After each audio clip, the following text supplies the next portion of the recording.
ಸ್ನೇಹಿತರೆ, ವಾಟ್ಸಪ್ನಲ್ಲಿ ನಾವು ರೀಸೆಂಟಾಗಿ ಯೂಸ್ ಮಾಡಿರುವಂಥ ಸ್ಟಿಕ್ಕರ್ಸ್ಗಳನ್ನ ಯಾವ ರೀತಿ ನಾವು ರಿಮೂವ್ ಮಾಡ್ಬೋದು ಅಥವಾ ಕ್ಲಿಯರ್ ಮಾಡ್ಬೋದು ಅಂತ ನಾನು ಸಂಪೂರ್ಣವಾಗಿ ಇವತ್ತು ಹೇಳ್ತೀನಿ.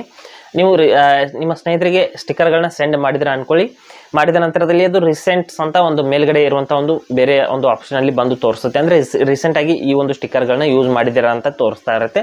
ಅವುಗಳನ್ನ ನೀವು ಡಿಲೀಟ್ ಮಾಡಬೇಕು ಅಂದ್ಕೊಳ್ಳಿ ಅಥವಾ ಕ್ಲಿಯರ್ ಮಾಡಬೇಕು ಅಂದರೆ ಯಾವ ರೀತಿ ಮಾಡಬಹುದು ಅಂತ ನಾನು ಸಂಪೂರ್ಣವಾಗಿ ಇವತ್ತು ಹೇಳ್ತೀನಿ. ಹಾಗೆ ನಮ್ಮ ಚಾನಲ್ಗೆ ಮೊದಲು ಬಂದಿದ್ದರೆ ದಯವಿಟ್ಟು ನಮ್ಮ ಚಾನಲ್ನ ಸಬ್ಸ್ಕ್ರೈಬ್ ಮಾಡಿ ಮತ್ತು ಪಕ್ಕದಲ್ಲಿರುವಂಥ ಬೆಲ್ ಐಕನ್ನ ಪ್ರೆಸ್ ಮಾಡಿ ನಮ್ಮ ತಂತ್ರಜ್ಞಾನ ಆಧಾರಿತ ಬೃಹತ್ ಕುಟುಂಬದ ಸದಸ್ಯರಾಗಿ. ಸ್ನೇಹಿತರೆ, ವಾಟ್ಸಪ್ನ ಓಪನ್ ಮಾಡಿಬಿಟ್ಟು ನಿಮಗೆ ತೋರಿಸ್ತೀನಿ. ಇಲ್ಲಿ ನೋಡಿ, ನಾನು ಈ ರೀತಿ ಸ್ಟಿಕ್ಕರ್ಸ್ಗಳನ್ನ ಸೆಂಡ್ ಮಾಡಿದ್ದೀನಿ.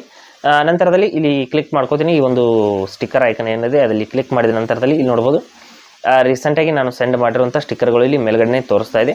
ಇವುಗಳನ್ನ ಇಲ್ಲಿಂದ ನಾವು ರಿಮೂವ್ ಮಾಡಬೇಕು ಅಂದರೆ ನಾವು ಏನು ಮಾಡ್ಬೇಕು ಅಂತ ಹೇಳ್ತೀನಿ ನೋಡಿ.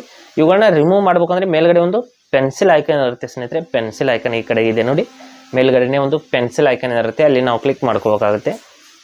ಮಾಡಿದ ನಂತರದಲ್ಲಿ ಇದರಲ್ಲಿ ನಾವು ಯಾವ ಸ್ಟಿಕ್ಕರ್ಗಳನ್ನ ರಿಮೂವ್ ಮಾಡೋದಕ್ಕೆ ಇಷ್ಟಪಡ್ತೀವಿ ಅವುಗಳನ್ನ ಸೆಲೆಕ್ಟ್ ಮಾಡ್ಕೊಳ್ಳಿ. ಅಥವಾ ಎಲ್ಲ ಸ್ಟಿಕ್ಕರ್ಗಳನ್ನ ರಿಮೂವ್ ಮಾಡಬೇಕು ಅಂದರೆ ಎಲ್ಲವೂ ಕೂಡ ಈ ರೀತಿ ಸೆಲೆಕ್ಟ್ ಮಾಡ್ಕೊಳ್ಳಿ. ಎಲ್ಲ ಸ್ಟಿಕ್ಕರ್ಸ್ಗಳನ್ನ ಸೆಲೆಕ್ಟ್ ಮಾಡಿದ ನಂತರದಲ್ಲಿ ಇಲ್ಲಿ ನೋಡಿ ಡಿಲೀಟ್ ಆಪ್ಷನ್ ಇದೆ, ಅದರ ಮೇಲೆ ಕ್ಲಿಕ್ ಮಾಡಿಬಿಟ್ಟು ಇಲ್ಲಿ ರಿಮೂವ್ ಅಂತ ಕ್ಲಿಕ್ ಮಾಡ್ಕೊಳ್ಳಿ. ಮಾಡಿದ ತಕ್ಷಣದಲ್ಲಿ ನಾವು ರೀಸೆಂಟಾಗಿ ಯೂಸ್ ಮಾಡಿರುವಂಥ ಎಲ್ಲ ಸ್ಟಿಕ್ಕರ್ಸ್ಗಳು ಇಲ್ಲಿಂದ ರಿಮೂವ್ ಆಗುತ್ತೆ.